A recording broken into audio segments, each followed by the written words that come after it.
Today we're going to talk about the top 10 red flags that you're being gaslighted. Let's get started, shall we?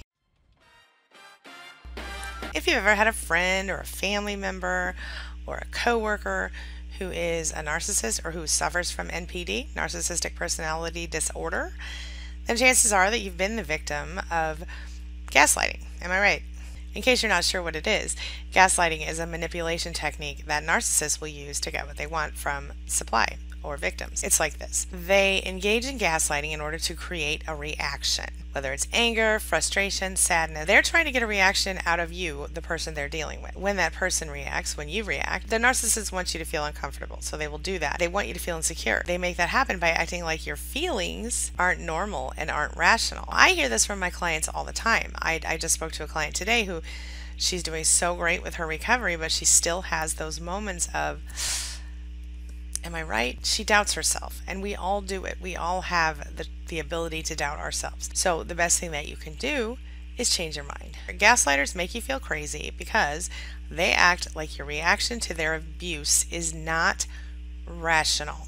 Sure, the signs you've been gaslighted, they might seem obvious to some people, but the fact is that while you're being manipulated by a narcissist, you can't always see the proverbial forest for the trees, my friend. It is what it is, because when you're in it, it's hard to see exactly what's happening. 6 months from now, if you left your narcissist today, you could turn around and look back and go, oh yeah. If you find yourself feeling like you might be a little crazy, which is part of the whole gaslighting thing, or even if you're aware that it's happening and you want to recognize it while it's happening, because in my opinion, that'll help you cope with it better. It has worked for me in the past. Understanding the signs are just the first step to making your life a little better. You know, discovering what you're dealing with. Obviously, knowing the signs to gaslighting, it's going to make your life better. When you're aware of the behaviors that cause the narcissist to engage in gaslighting, you can react differently and change the course of the outcome. What are the signs that you're being gaslighted? I'm going to share 10 of them with you, the top 10. First of all, your fears are used against you. That's number one. Many narcissists are very charming, as we all know. Not all of them are. We've got our covert narcissists and stuff like this, but most of them are quite charming in their own way, at least when they want to be. Now, a lot of times they'll listen to every word you say, and they'll file away those vulnerabilities that you share with them for later use against you. For example, if you said to a narcissist, you know what, I feel a little bit insecure, I'm a little bit overweight, or whatever. Or even if you're not overweight, I feel insecure about my weight. The narcissist will later make discreet pokes at your weight, discreet at first. If you're in a romantic relationship with that person, they might even go ahead and make comments about other people who, in their opinion or yours, look better than you. So if you think you're too fat, they might look at thinner women. If you think you're too thin, they might look at thicker women. You feel me?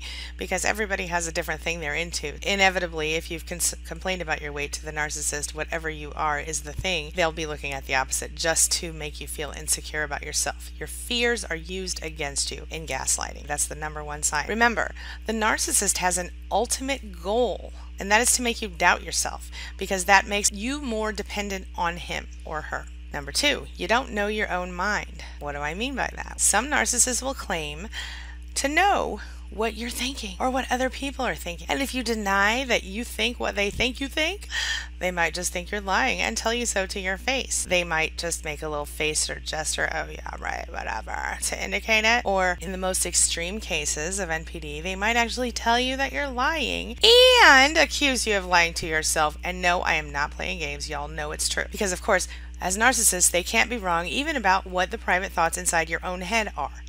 Yeah. Y'all know what I'm talking about. Number three, you don't know what's normal. If you are regularly being told that things are normal when deep down inside of yourself you know that they're not, you're likely the victim of gaslighting, my friend. For example, let's say your toxic boss says, hey, can you lie to this client about the safety of this item that you're about to sell them?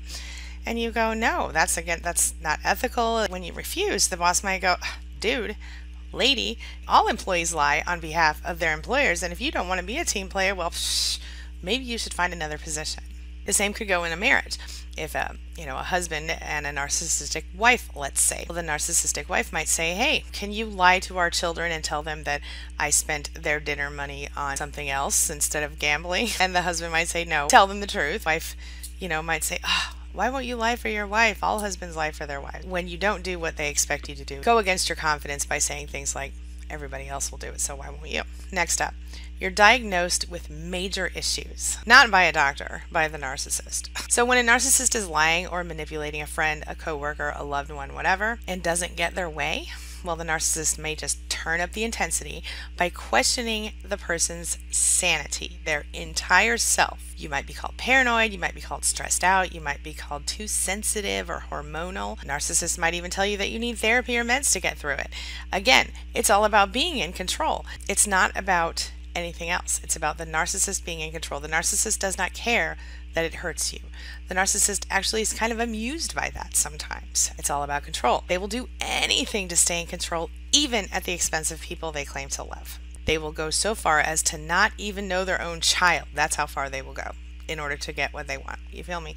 Next up, you doubt your own beliefs and perceptions. You're told often by the narcissist that what you know is true isn't. So for example, if your narcissistic mother would tell you that your significant other is a big fat loser and you need to dump him after a while, or her, after a while, you might start to believe it, and you might even end up sabotaging your relationship with that person because you question your own judgment. Thanks to, of course, regular conditioning from childhood and then during visits, phone calls, and emails with your mother. You have to learn to trust yourself again. Along the same line, and this is another sign of PTSD or CPTSD, you can't remember anything anymore. So the narcissist, as we all know, is infamous for their selective memory, right?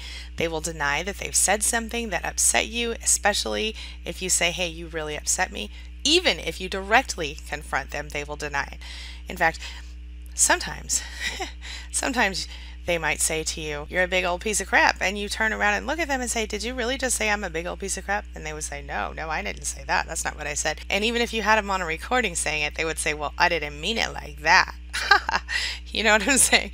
So anyway, the point is they deny their bad behaviors. And sometimes they'll promise, okay, I'll do something different. And they don't. Maybe they acknowledge it. They say, okay, yeah, I did. I shouldn't have said that. But then later they might deny it again, or deny it later while having admitted it during. A narcissist might also use creative language to downplay his behavior and act as though your reaction is totally out of line. Like I said, they'll act like your reaction to their abuse isn't normal or rational, but it is. See, that's the thing. You're not crazy. Next up, you lie to keep the peace. You aren't a liar by nature, and you don't lie to other people in your life. Not about anything major anyway, but due to extreme stress that has been upsetting you and angering the narcissist or whatever, the stress that has come into your life because the narcissist is so easily angered and upset by everything. You might find yourself lying. You might find yourself at least bending the truth with the narcissist in order to avoid the verbal and the physical abuse that is sure to follow any discussion and or situation that the narcissist deems unacceptable or against his or her rules. You feel me? Next up, you stop trying to be heard. That's a big, big red flag. As humans, we are programmed to share our experiences and our thoughts with the people in our lives. When you're dealing with a narcissist and there are signs that you're being gaslighted, well, you eventually might just give up. You stop talking about yourself around the narcissist, and depending on the depth of your relationship with him or her, you might even stop talking about yourself altogether. It's terrible, and you shouldn't allow this to continue if you're here now. The reason is because one day when you're out in the world, someone might ask you a question about yourself and you're stumped. You don't even know how to talk about yourself anymore, and you wouldn't even want to because you're so insecure because of what the narcissist has put you through. You deserve better, my friend. Next up, you start thinking maybe you really are the crazy one. That's another red flag. The intensity of a narcissist's manipulation tactics can really get to a person. And when you are looking for a solution, as in a way to just end the disagreement or the argument in the moment, you might just convince yourself, you know what, maybe the narcissist is right.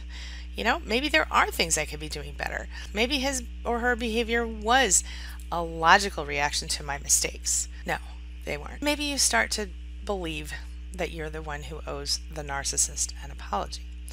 And when you do apologize, the narcissist will probably eventually accept your apology, but only later he or she will throw that bad behavior that you just apologized for that you didn't really commit back in your face. When it serves him or her, of course. Next up, you're depressed.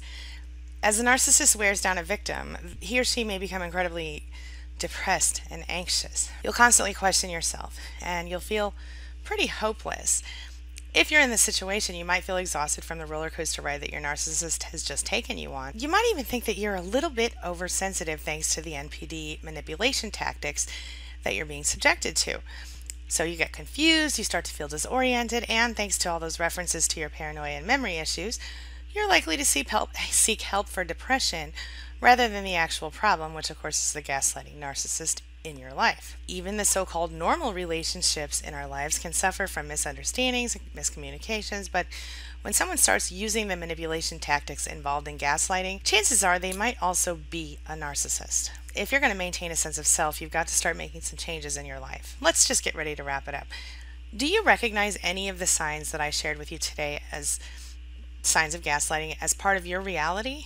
And if you do you think you might be the victim of a narcissist or a victim of gaslighting? How would you tell a friend to handle a toxic relationship that involves gaslighting? And how are you handling it, or how did you handle it? Can you please share your thoughts and experiences in the comments section below? Because you never know, something you say could really help to change someone's life, and that's what this is all about for all of us. As always, thank you for letting me be a part of your day and a part of your life, and thanks for being a part of mine. It really means a lot. Now listen, if you want to know more about narcissistic abuse recovery, visit queenbeing.com. Tons of free articles, downloads, all kinds of good stuff, videos, etc.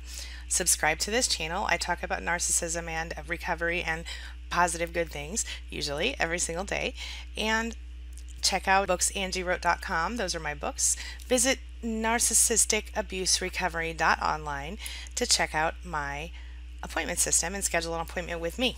Look forward to talking to you or seeing you again soon. Thanks as always for watching, and I'll see you tomorrow. It's my mission to teach others what I know to be true. You really can create the life you want. Take care of your body, take care of your soul, nurture the real you, and introduce him or her to the world. Be comfortable in your own skin and in your place in this world. Take your spot, take it now, and the universe will take its cue from you. You feel me? If so, subscribe to my channel. Let's get it done together.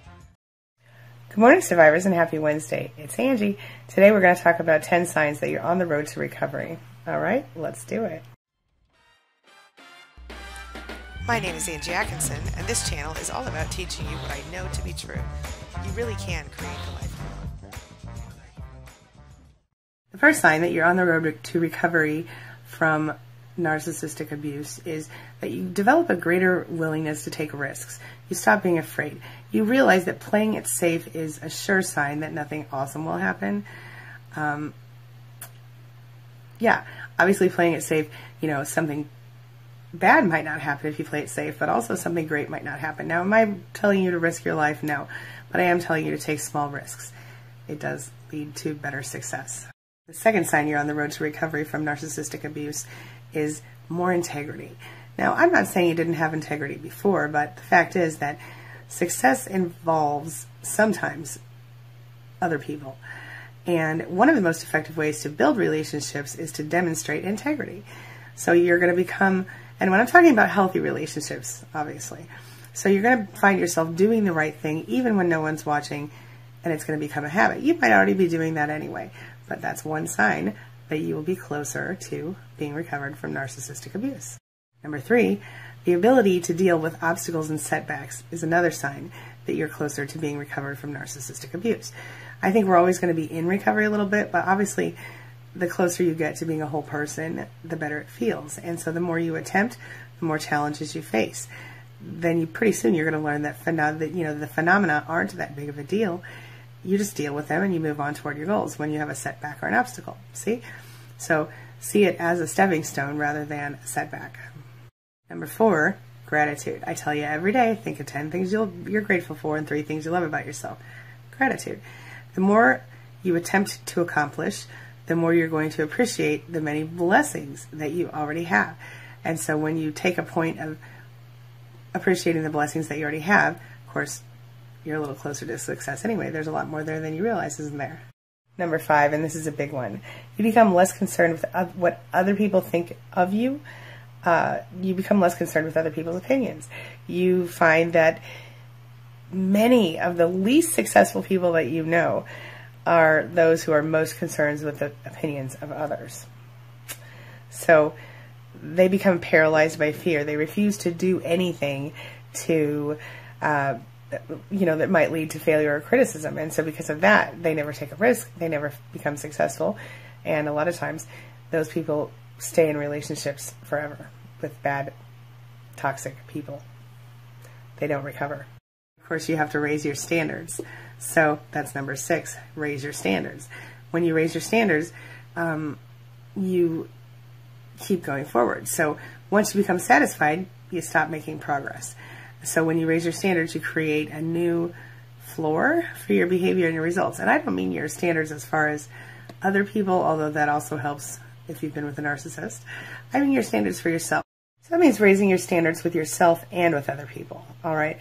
And I don't mean to say that you have to live up to anyone's standards but your own. Understand that, all right? Let's move on to number 7, a clearer vision for the future. So during your relationship with a narcissist, you didn't really always know where you were going. And a lot of times, if you're still with a narcissist, you can probably relate to this. You often wait for them to tell you what to do because you know that if you choose your own thing, they're going to make it very difficult for you. So you're going to have a clear objective in your life if you're recovering that's going to make it easier to see the next step. It's really difficult for you to be successful in any endeavor if you don't know where you're going, all right? Know where you're going. That brings me to number 8, freedom from the past. Well, obviously, if you've been with a narcissist, there were some things in the past that sucked for you, okay? But successful people are focused on today. Successful people are focused on the future. You're going to be a successful person in that same manner.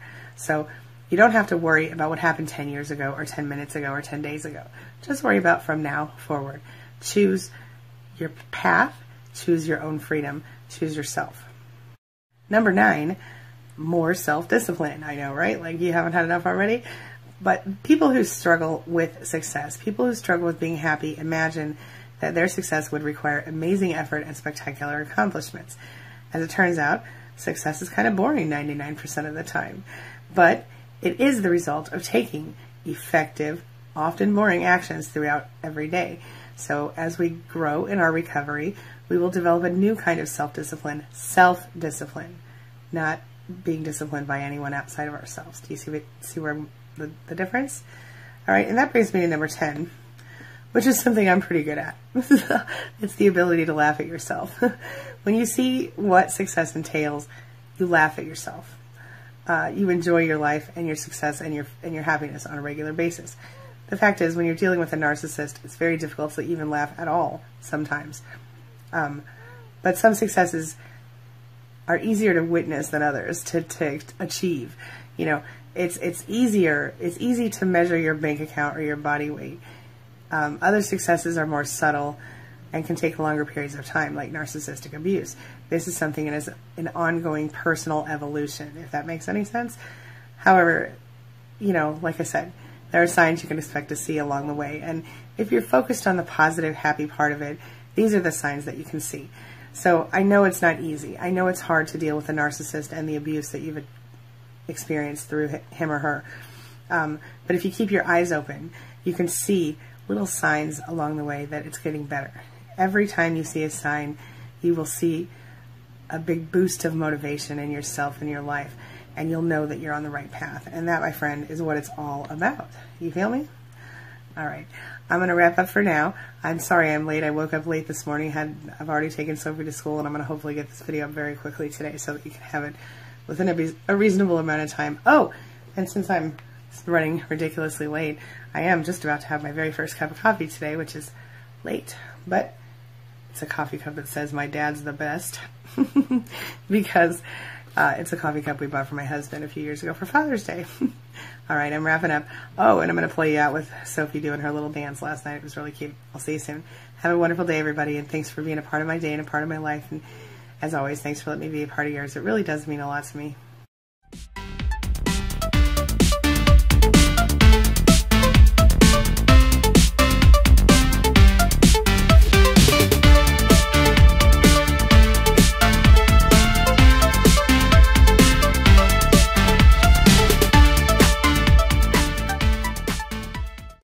It's my mission to teach others what I know to be true. You really can create the life you want. Take care of your body, take care of your soul, nurture the real you, and introduce him or her to the world. Be comfortable in your own skin. and in your place in this world. Take your spot. Take it now, and the universe will take its cue from you. You feel me? If so, subscribe to my channel. Let's get it done together. Good morning, survivors, and happy Monday. Today, I'm going to share with you 10 shocking ways that narcissists mess with your head and manipulate you. All right? So, let's get started. My name is Angie Atkinson, and this channel is all about teaching you what I know to be true. You really can create the life you want. But first, do you have your coffee? So we all know how narcissists have a tendency to have weak egos. They're not very competent in certain ways, and in general, they have a pretty skewed perception of themselves and everyone around them. So that's why it's important to be able to spot them quickly when you're going about your daily life. So number one, the first thing that they do that's quite shocking and pretty annoying is they try to compete with you, okay, about anything.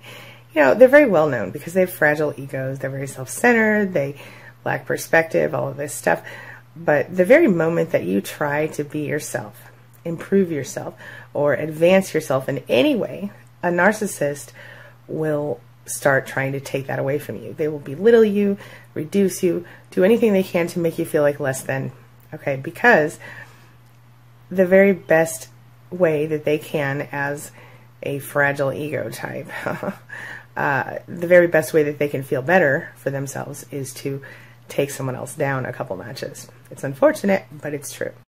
I'm sure it's because they lack the ability to have empathy for other people. Another thing that they will try to do is they will see their interactions with you as a game, right? So obviously because they have no real substance and, you know, they're more likely to play games than other people, you probably have seen this. They appear incredibly friendly to people they don't know, but once they get behind closed doors, they're a different person. People they don't know, they want to, impress because they think it'll help them somehow gain prestige and, make their lives better, and they'll get more attention, they'll get more whatever. And when they receive what they want, they turn on people that truly know them. And so it seems like they like to play a game. And in fact, they will often accuse you, you're playing games with me, man. And that's not really the case, but that's what they say because, again, they're projecting as usual. So, I like to see it as they have the emotional maturity of like a, depending on what day it is, a 3-year-old or a 15-year-old or whatever. They almost never have the emotional maturity of an actual adult. And it's sad, but true. They might even go so far as to create a smear campaign against you as part of their game because they think it's helping them somehow to improve their lives or their status. It's about having other people look at them in some way, whether they want pity or they want, whatever. That's what that's about. Number 3, they tend to be passive-aggressive in their communication. So they are obviously immature, and we already talked about the mental age issue, but in some cases, you might meet narcissists who seem amazing, and later, of course, you find out they were just playing a social game like we talked about. But it's very likely that they will engage in passive-aggressive behavior, which will, they'll do the narcissistic injury thing, or, like I said, they will play the mean girl or mean guy thing, or they create tension where it doesn't need to be, basically. And of course, when this happens, they are just attempting to control your emotions because they want your supply. And if they switch up their behaviors, they can absolutely achieve that. Number 4, they refuse to give you any peace. So, because of their own issues, they often, will hold on to stuff. They, so if you have a tiny argument, let's just make up one right now. The sky is blue, and the narcissist might say, no, the sky is green, and I can't believe you would think the sky was blue. What in the hell is wrong with you? Da, da, da, da, da. And then they literally might get angry at you for having the opinion that the sky is blue, and this might go on for days or weeks or months even, where every time anything happens, they go, oh, but you're so stupid. You said the sky was blue that one time 10 years ago or whatever. It's because they are incapable of interacting on a mature level. Their age, job title, whatever degrees they have, etc. None of it matters, and none of it has any influence on their behavior, sadly enough, because if they become triggered and their narcissistic crap kicks in, they, once they're angry, it's too late, and it's almost impossible to ask forgiveness. So I guess they hold grudges a lot. They like the feeling of being tense and anxious, and they want you to feel that way all the time. I know that sounds bizarre, but I think it's really, about holding on to control. And I think they think if you're reacting emotionally to them in any way, that's okay. That's control for them. Number 5, sometimes they'll express their emotions like a child. And what I mean by that is that, because they are emotionally and psychologically delayed, let's say, they will struggle with actually expressing themselves in any kind of healthy way. So if you try your best to placate their ego while you're dealing with them by complimenting them or staying out of their way, you have a better opportunity to not have to deal with this. But of course, as always, no contact is the best way, my friend. Number 6, they play the drama game so hard. And they do it unnecessarily, where there doesn't need to be drama. They almost always thrive on it. And, because basically it takes the attention off of them in some way. Sometimes they'll create drama just in order to hide something that they've done. So if they've cheated on you, for example, they might pick at the fact that, you put away a dirty dish one time, or that you have opinions different than theirs or whatever, and they'll blow it up into something much bigger than it needs to be in order to take the attention off them. I like to call that narcissistic deflection. Number 7, they will gather up little armies against you. Okay, so what do I mean by that? Well, they need to feel powerful. They need to feel like they own everything. And the best way for them to do that is to create a group of people around them that I like to call flying monkeys. Sometimes these people are willing flying monkeys, and sometimes they're people who don't really realize what's happening. In any case, the narcissist is happy to use people against you. So the best way that they can do that is to create a little clique or a little group of people around them that allows them to maintain some kind of positive reputation. And when things go wrong in the person's life, the narcissist's life, the people who are their flying monkeys will rush to the rescue. And I think one of the things that's interesting about this particular topic is that when you have a narcissist with such a group around them, they will often say to you things like, everybody knows you're crazy. Everybody knows there's all these things wrong with you. Everybody knows you treat me like crap. Whatever whatever it is that they're trying to put on your face. And if you actually would say to them, and I've done this in situations like this, oh, who's everybody? Who's everybody? They don't have any idea. Sometimes it is the clique of people that they've gathered up, their little flying monkeys, and sometimes they're just making it up. And if you call them out on it, they may even give you a name, and that person might even pretend to back them up, but a lot of times it's not everybody who knows anything. It's just them trying to get their way again. Number 8, they brag. They try to get attention in funny ways. They use any intelligence they have to gain people's approval and attention. And of course, everybody uses social media, but they will find a way to blow up their accomplishments and make them seem way bigger than they are.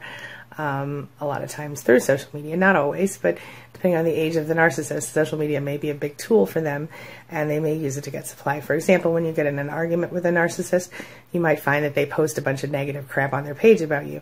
And of course, in my opinion, this is all about, or subtle things that are obviously directed at you, but aren't really, and, not directed at you. And a lot of times they will use this in order, of course, to get attention. They'll embellish their accomplishments, brag, and seem very inauthentic. They'll seem totally fake because they are. It's the false self right there. Crazy, huh? Number 9, they act like children, behave in immature ways. They struggle to be mature, especially when it's necessary for them to be that way. For example, in the workplace, in public, anywhere they can get revenge, be vindictive. They just don't care. They have no concern for appearing to be a mature adult. It's true and crazy. In fact, most people who are narcissistic will go the extra mile just to hurt you on purpose. They will put extra effort into making life miserable for their victims. They will go that extra mile. They will make you uncomfortable. If it's your, let's say, your narcissistic mother, she'll show up at your house and make you feel uncomfortable. And you can think back and you can think to yourself, gosh, I never really felt totally comfortable around my mother. There's a reason, my friend.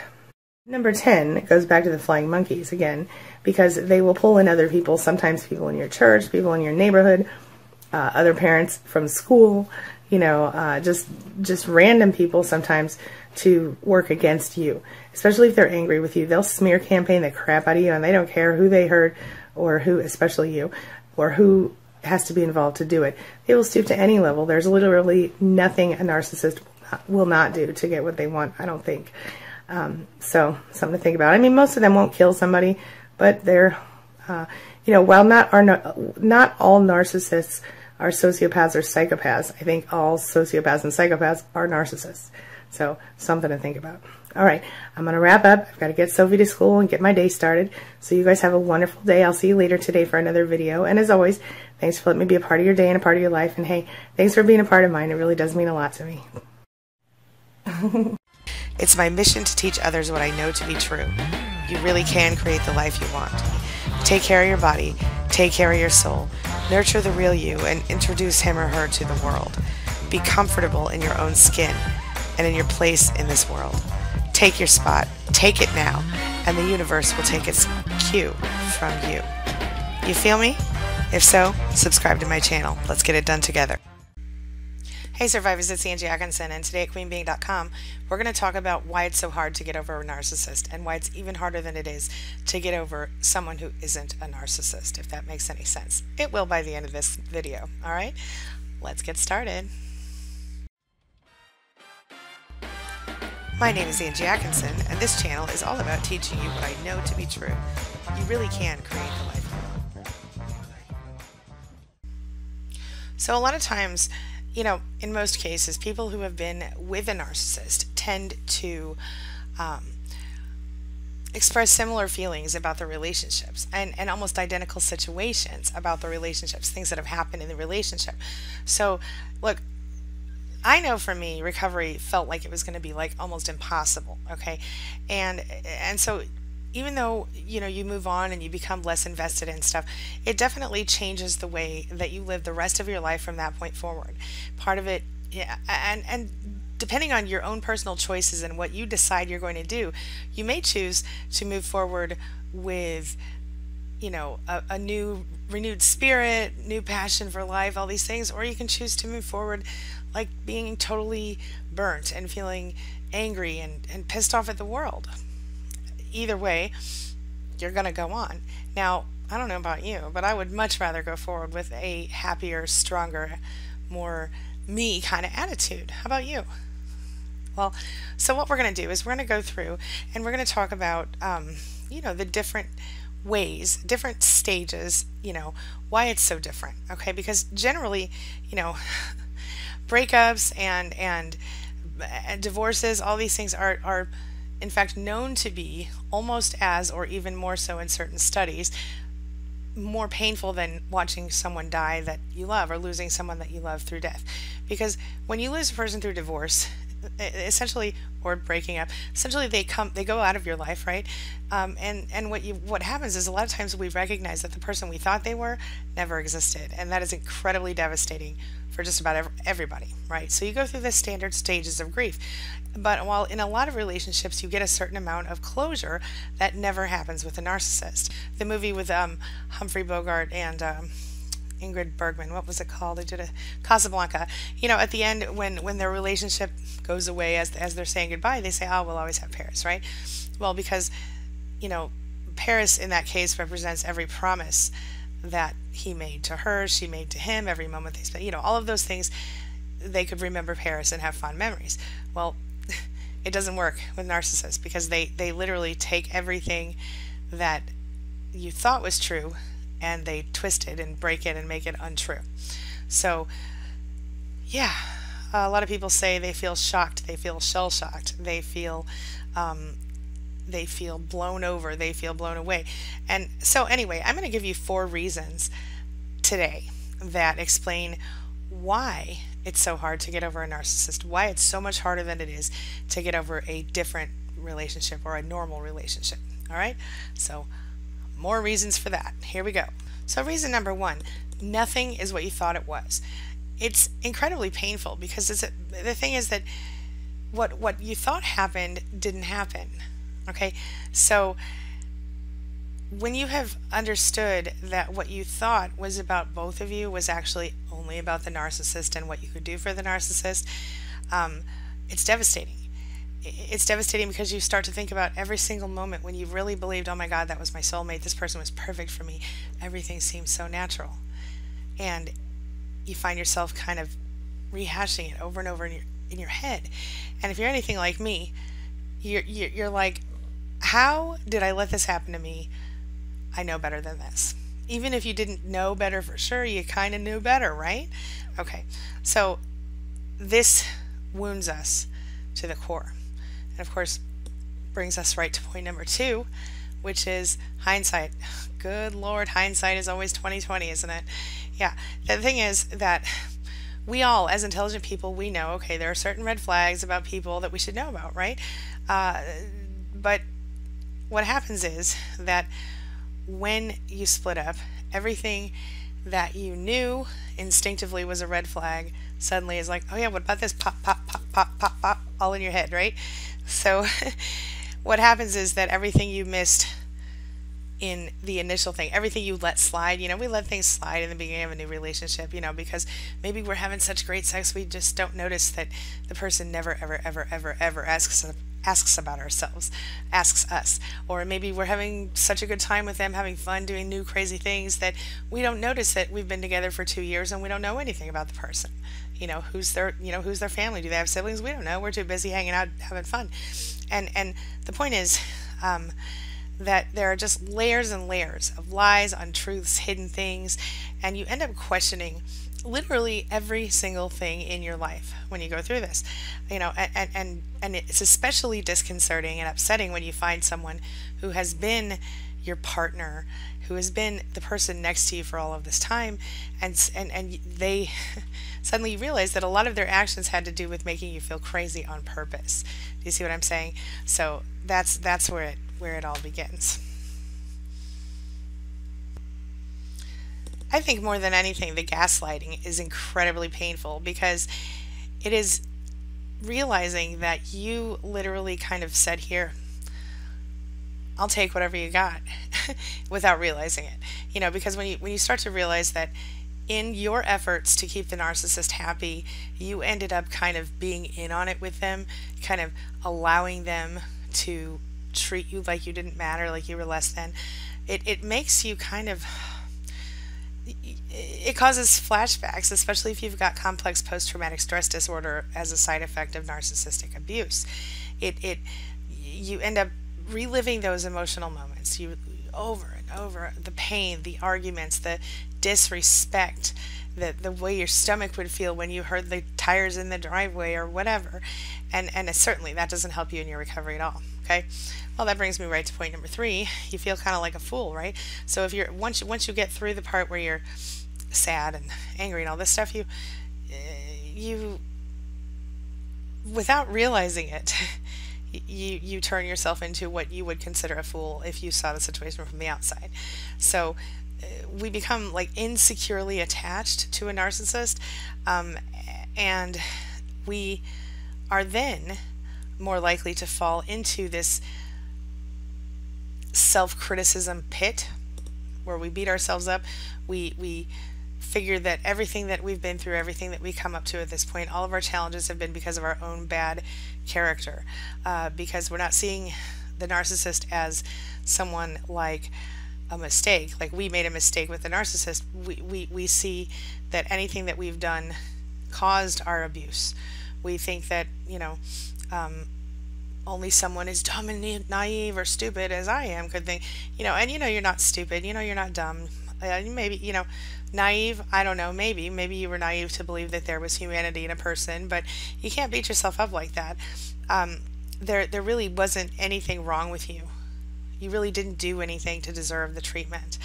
And, when you focus on that, all the things that you think are wrong with you, you're certainly not going to give yourself much of a chance to actually recover from this abuse, because you're essentially abusing yourself on behalf of the narcissist again and again and again and again. You can't recover if you're still abusing yourself. You feel me?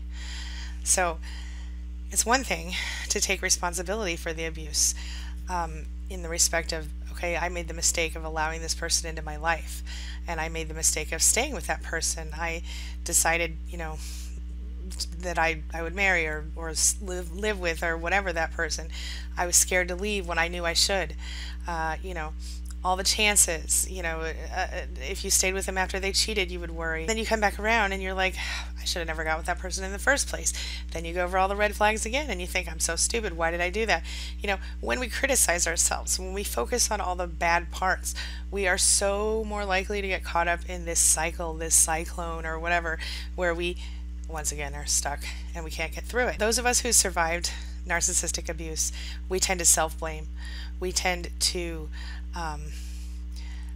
if we tell ourselves that we're the problem, all we have to do is change.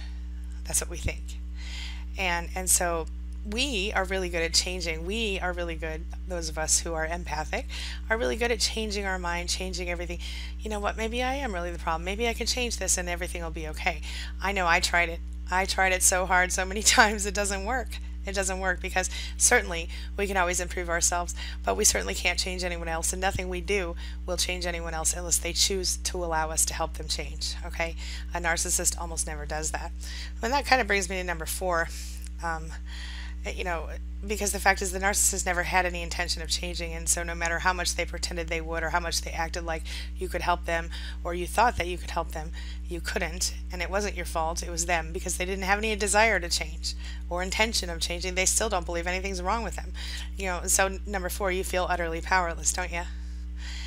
A narcissist needs to feel in control all the time. That's how they deal with their life. They need to be in control of themselves and everybody else around them, and in order to do that, they need somebody to beat up mentally most of the time, emotionally, psychologically, sometimes physically, and that's why it's very difficult to stop that whole thing from happening, because when you are robbed of your own sense of self-direction, your own sense of understanding about the world, and that's where the cognitive dissonance comes in. Like, you could tell the narcissist, hey, look, the sky's blue, and the narcissist might say, no, I really think the sky's green. And I don't know, like somebody said to me, well, the sky's a shade of blue, but it's more green, really. I thought that was funny. But when you're in that position where you're constantly being criticized, every single thing you do and say and think is criticized, you become defensive and you're unable to be proactive if you stay there in that spot. It's really difficult to stay emotionally straight, balanced, on top of yourself. That sounds funny, but you know what I'm talking about. And in control of the other parts of your world around you.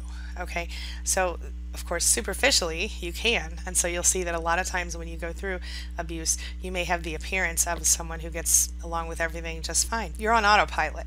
So sure, you're getting up in the morning, you're getting dressed, you're acting normal, you're putting on your makeup or your tie, whatever, whatever you're into, and you're paying your bills and you're taking care of the kids and you're doing all the things, but you don't really feel anything. Yeah, it gets in the way of recovery, my friend, and all of the anxiety and fear and all the other bad stuff that comes along with it gets in the way. So one of the most important things, in my opinion, in recovery is to take back your power and to re-own yourself, as it were, decide things for yourself, make choices, and be okay with them no matter what, So that's what I'm going to say today. So those are 4 ways that it's very difficult, 4 reasons it's very difficult for us to recover from narcissistic abuse. In a future video, in another video coming soon, we're going to talk about some different ways that you can heal. Okay, I've done tons of videos on this already, but there's always more room for improvement on everything, right? So if you have specific questions about narcissistic abuse recovery, or breaking up with a narcissist, or still trying to deal with a narcissist, leave them in the comments below and I will answer them as quickly as possible, either in a video or in a comment. All right, I have to wrap up. I'm getting ready to step into a client call right now, so have a wonderful day. As always, thank you so much for being a part of my day and a part of my life, and thanks for letting me be a part of yours. It really does mean a lot to me. I'll see you soon. It's my mission to teach others what I know to be true. You really can create the life you want. Take care of your body, take care of your soul, nurture the real you, and introduce him or her to the world. Be comfortable in your own skin, and in your place in this world. Take your spot, take it now, and the universe will take its cue from you. You feel me? If so, subscribe to my channel. Let's get it done together. Do you think you're being cheated on by a narcissist? Do you want to know for sure? Today we're going to talk about the top 10 signs of a cheating narcissist. Let's get started. My name is Angie Atkinson, and on this channel I offer free daily video coaching to help you discover, understand, and overcome narcissistic abuse and toxic relationships. If that sounds good to you, hit that subscribe button and let's get going. But first, do you have your coffee? Today I'm using my cup from my assistant and friend Jamie that says, always believe that something wonderful is going to happen. I love it. All right, let's do this. So today we're going to talk about the top 10 signs of a cheating spouse. So let me ask you, do you think that your narcissist is cheating on you? If you do think that your spouse or partner is cheating, you might be looking for confirmation, right? Well, before you take steps to start spying on your spouse, and before you decide to hire a PI or stalk them in the streets, before you decide to do something that you don't really want to do or that you don't want to have to do, let's talk about the signs, all right? If your spouse is cheating on you or your partner is cheating on you, there are certain things that you can watch for. The first thing is a change in physical appearance. So people who are cheating, a lot of the time, they want to impress or entice the person that they're having an affair with, okay? Inappropriate relations, as it were. When they're doing that, they often change or improve their appearance in ways that they haven't before or that they haven't since y'all started getting, going out in the first place. When they do that, they might start paying more attention to their clothes, their weight. They might they just change things about themselves that, you notice, and they're not trying to do it for your attention sometimes. You know what I'm talking about? All right, number 2, distance or lack of communication. So if previously, everything was great, which with a narcissist it might not have been, but did you recently notice that you were having a difference in communication? Your spouse wasn't communicating as well, or suddenly they started talking to you more and over-explaining? Or they stop talking to you and they distance themselves from you at home in a way that they hadn't before, well, there's a good chance they might be cheating on you. If it's because they're not talking to you because maybe they're afraid of making a mistake and accidentally mentioning something about the affair, or maybe they're just discussing their problems with another person already. And with a narcissist, it would make sense because they tend to overcompensate sometimes. Like if they think that maybe you're going to leave them or they're bored with you or whatever, they're going to look for another relationship. They're going to look for someone, another branch. The narcissist never lets go of the first branch until they have control of the second branch. Number 3, they constantly work late. Did they always work late, or suddenly, depending on them or their career, they really might have to work late sometimes. But with that being said, be on the lookout for a change in schedule. Be on the lookout for things that are different. You just use your best judgment, your gut, your intuition, it knows. If your husband or wife suddenly started working late and there's no logical explanation for it, or if the explanation seems too convenient or whatever, understand that some careers do require late night work. If they work in a factory and they usually work the 6 a.m. to 2 p.m. shift, and suddenly they're like, I'm going to work extra nights all week, and you don't see it in the paycheck, might be cheating. Number 4, they spend too much time with their friends. Now, that doesn't always mean they're a cheater. Spending time with friends is normal and healthy. In fact, it really does help to your relationship if your spouse and yourself have friends outside of it. But as y'all know, with narcissists, a lot of times they make sure you don't have very many friends outside the relationship, and they try to keep you kind of isolated. But if all of a sudden they start hanging out with new friends or they spend more time with friends than usual, it might be something to concern yourself with. So look for the appearance of new friends, look for, an increased amount of time. I'm just going to Billy Bob's house over here, whatever. If your husband or wife has gone from spending 1 night a week with friends to 3 or more, you might be getting cheated on. Number 5, you don't know where they are. So when you're married, there's never really a reason that you shouldn't know where your spouse is. So if you know where your spouse is, then you're good. If you don't know, chances are your spouse is cheating. If they arrive home, they better have a good reason for being late or not letting you know where they were. There's an app you can get called Life 360 that my family and I use. And my husband suggested to me that we put it on our phones, partially to keep track of the kids and partially just for convenience sake so that we know, okay, well, we're almost home or this is happening or whatever. Now, if someone's cheating on you, they're going to not want to be on GPS. So keep that in mind. Number 6, you hear rumors, you hear things. A lot of times people aren't careful when they're cheating, so this will involve them telling someone else or someone seeing them out on a date with another person. And in these types of situations, people by nature, they're going to talk about it. So listen to what you hear.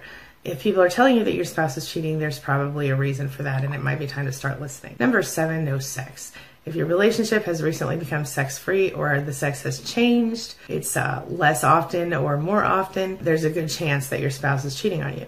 Now, men and women who get sex elsewhere, they don't usually always need to have it again when they return home, but in some cases they do anyway because of guilt issues and weird sex issues. If the sex has suddenly changed and everything's different, something to concern yourself with. Number 8, you're accused of cheating because you all know that narcissists project. Obviously, in our society with the way the internet works and everything else these days, cheating is a big concern.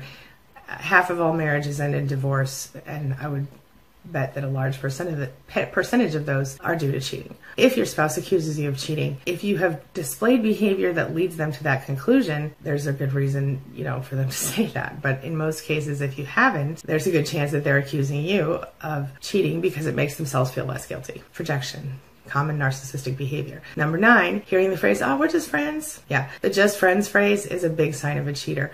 As with all other friendships, it's important to keep your mind out, open and use your best judgment. But if the friend is of the opposite sex and recently acquired, something might be up. Can men and women be friends without being sexually attracted to each other? Yeah, I think so.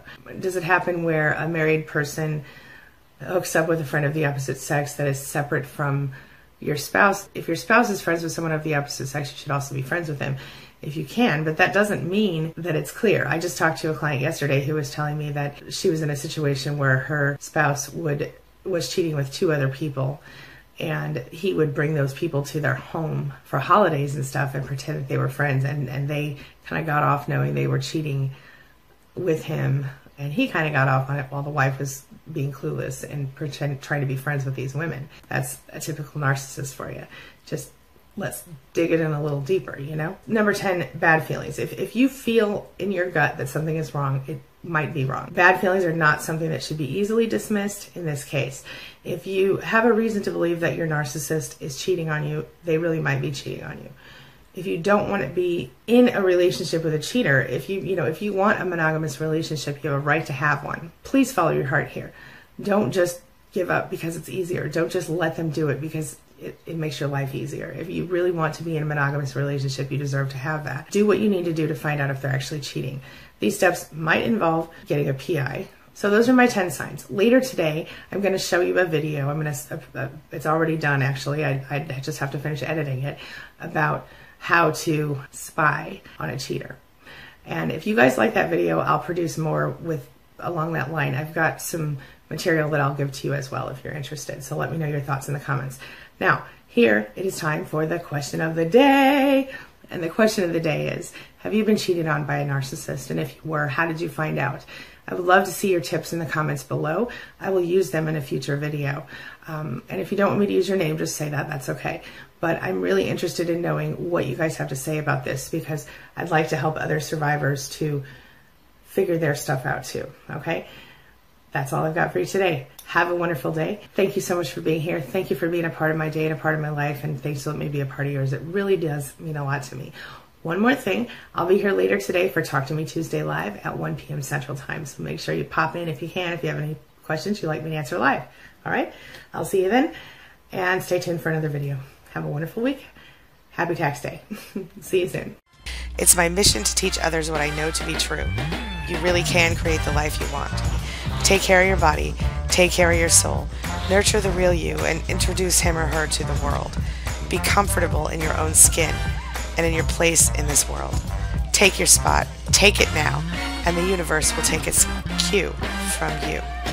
You feel me? If so, subscribe to my channel. Let's get it done together.